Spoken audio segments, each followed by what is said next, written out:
So I've already recorded this one time all the way through without having my mic on. So here we go again. This is Gabriel and Galilee Legacy, and like I said, they are a witch and a warlock. So their house is going to be very old, very mystical, just like very Victorian-ish almost. And this is just like an outside um, 360 so that you can kind of get a feel for what the architecture looks like on the outside. Obviously, everything we're going to be going very up close, like the greenhouse and whatnot, in just a moment, but this is just kind of an overarching feel. You can see the two balconies, or two porches, I should say. One's a balcony, one's just a porch.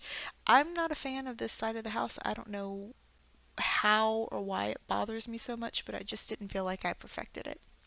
Okay. Also, you'll notice in the front is like the only area that I have any colorful plants or anything. I tried to tried to do like primarily just green or like dead looking. This is the front porch, very kind of like spooky-ish almost. I love this door with the moon in it. And then you'll notice I like rotate out a little bit so you can see a little bit more. But this is just a seating area, and what I found very cool about this seating area and the entryway is I don't even have to tell my Sims to go sit here and like socialize. They do it themselves. There's degrees on the wall, cool little lampshade, mirror to make it look a little bit more open, tons of like paintings and um, old pictures on the wall. There's a map. There's a coat hanger next to the front door, antique tea set. That door goes to a day room, like a nursery, which I'll go to in just a moment. This is like a little nook for the computer. Right around the corner, we have where you can go up the stairs, but we have an additional door which leads to a bathroom that we'll go through in just a moment. These two little husks, I think, are so cute on either side of the master door. Dining room, there are the graduation pictures and degrees for the Sims who own the house. And then the kitchen is probably like my favorite area of the house. I love this tile and how weird it is and how it doesn't match the walls, but it's so kooky and I think flavorful and very like mystical and magical. Tiny little table, little radiator to give it a little bit of flavor. I just thought like an old grandma house is kind of what I was going for. There's like a little cookbook on a stand, and then out through this back door is the back porch, obviously, which you go down the stairs and it leads to this little courtyard with a spooky gargoyle. There's a headstone. We're just gonna move on right on past. This is the greenhouse, which I had them harvest the stuff right before I filmed this, so obviously nothing's growing on the bushes or anything. I like in the greenhouse when you look up that you can actually see the tower like right above you. I thought that was a really cool effect.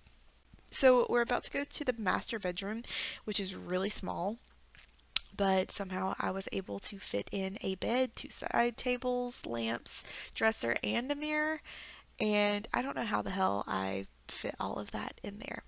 What I'm about to show you is something really funny. So Galilee has a picture of her father-in-law, so Gabriel's dad, on her nightstand because he's a celebrity in game, and she gave him that autographed picture of him on their wedding day.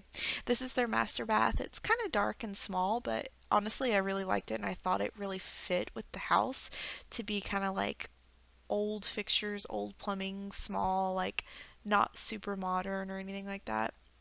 So at the base of the stairs by this grandfather clock is a half bath where it's just literally just a toilet. That was not the toilet. That's a toddler toilet right there, a little potty.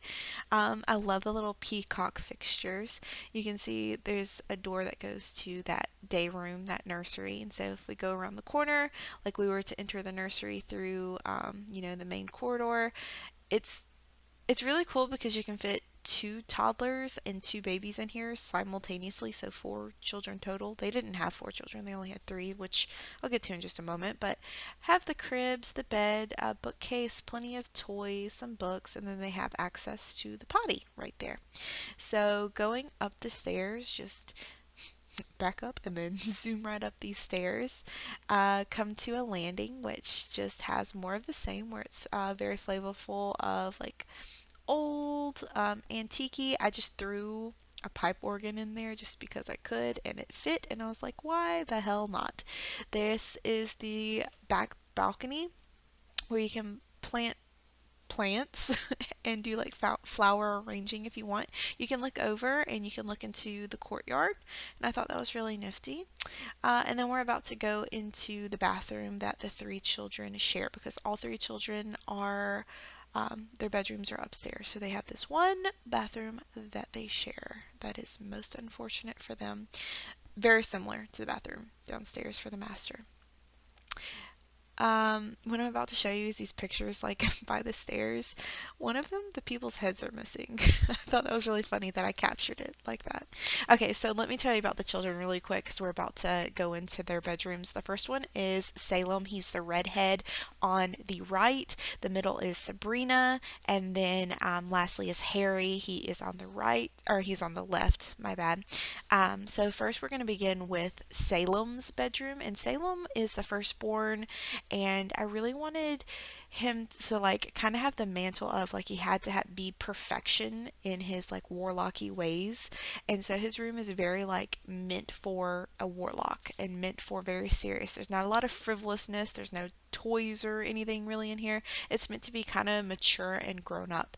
Whereas the next room is the middle child, Sabrina. Sabrina's a genius, but I wanted hers to be more like frivolous, and she has like a little retreat in a place of her own. I like the lights everywhere. I love how I just like hung random lights. She has like a little retreat to go study. I like the fairy poster as well.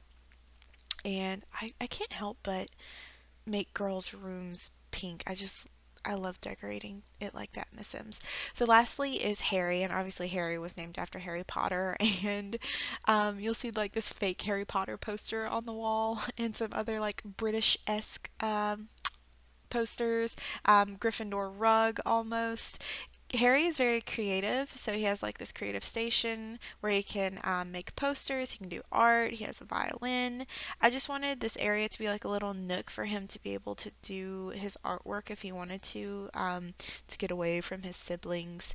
And I also had to wait until the children were a little bit older so I knew like what their personalities were going to be because I don't design them. I just like let them randomly generate. So they're all three magic casters, but I think they're all three vampires as well. I have to wait until they're a little bit older to be able to find out. This is just a view of the street so you can see the neighbors have absolutely nothing going on.